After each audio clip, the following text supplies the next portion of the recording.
আসসালামু আলাইকুম। তখন বাজে প্রায় রাত ইতালিয়ান টাইম 10টার মতো বা 10টা প্লাস। যাচ্ছি হচ্ছে একটা কনসার্ট দেখতে।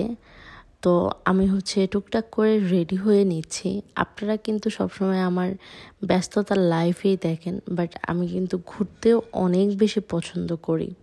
আগে তো এমন হতো যে আমি যদি ঘুরতে না যেতাম তাহলে আমার ভালোই লাগতো না, বাট এখন যেহেতু ব্যস্ততা বা কাজের জন্য অনেক জায়গায় যাওয়া হয়, ওভাবে ঘোরা না হলো বাসায় কিন্তু থাকা হয় না। তো যাই হোক, আমি ঝটপট করে রেডি হয়ে গেলাম। এখন হচ্ছে কনসার্টে যাচ্ছি। তো এটা আমাদের বাসার কাছেই, তেমন একটা যাওয়া হয় না এসব কনসার্টে বা এসব মেলার মতো হচ্ছে বসেছে। তো আজকে হচ্ছে গেলাম হঠাৎ করে। তো দেখতেই পাচ্ছেন যে কত সুন্দর সাজিয়েছে।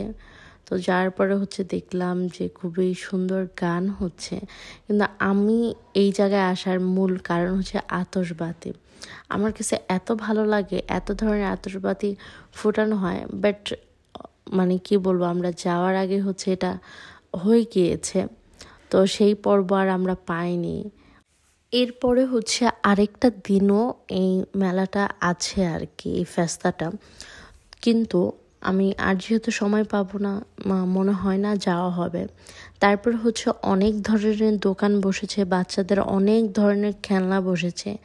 এইগুলো সবই হচ্ছে চকলেট। ইতালিতে কিন্তু অনেক ধরনের চকলেট পাওয়া যায়। তো যাই হোক, এই জেলি চকলেটটা আমার খুবই পছন্দ। তো এই জায়গা থেকে কিছু চকলেট কিনে নিলাম আর কি। এরপরে দেখেন কত সুন্দর করে সাজিয়েছে। আমরা যখন কাসাদেনুর বাসায় ছিলাম, মানে প্রত্যেকটা বছরই তো দেখে আসছি যে আমাদের বাসার নিচে এইভাবে সাজানো হতো, বাট এই সাইডটাতে একটু কম সাজানো হয়। আর হাজার হাজার মানুষ। তো আমি তো ভয়ে ছিলাম যে আমার ফোনটা নাকি আবার হারিয়ে যায়, কারণ ইদানিং শুনতেছি অনেকেরই অনেক ফোন হারিয়ে যাচ্ছে। এই সাইডে দেখেন, এই সাইডে হচ্ছে বাচ্চাদের আরেকটা খেলনার দোকান। আর অনেকগুলো দোকান ছিল, বাট আমার ওইদিকে যাওয়া হয়নি। তো আমি আবার ঘুরে উল্টা সাইডে আসছি দোকানগুলো দেখার জন্য। তো অনেকেই হচ্ছে কোশ্চেন করবেন যে আপু আপনি কার সাথে গিয়েছেন। আমি হচ্ছে আমার পাপার সাথে গিয়েছি এই মেলাটা দেখার জন্য। তো তারপরে দাঁড়িয়েছিলাম, এর মধ্যে এমন পরিমাণে হচ্ছে ধোঁয়ার মতো ওইটা ছেড়েছে, মানে অবস্থা খুবই খারাপ হয়ে গিয়েছিল। পরে আবার ওই সাইড থেকে হচ্ছে সরে গিয়েছি। এরপরে হচ্ছে প্রায় অনেকক্ষণ থাকার পরে বাসায় চলে আসব।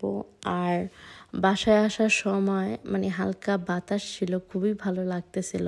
তো ভিডিওটা আপনাদের কেমন লাগলো অবশ্যই কিন্তু কমেন্টস করে জানাবেন। সবাই ভালো থাকবেন। আল্লাহ হাফেজ।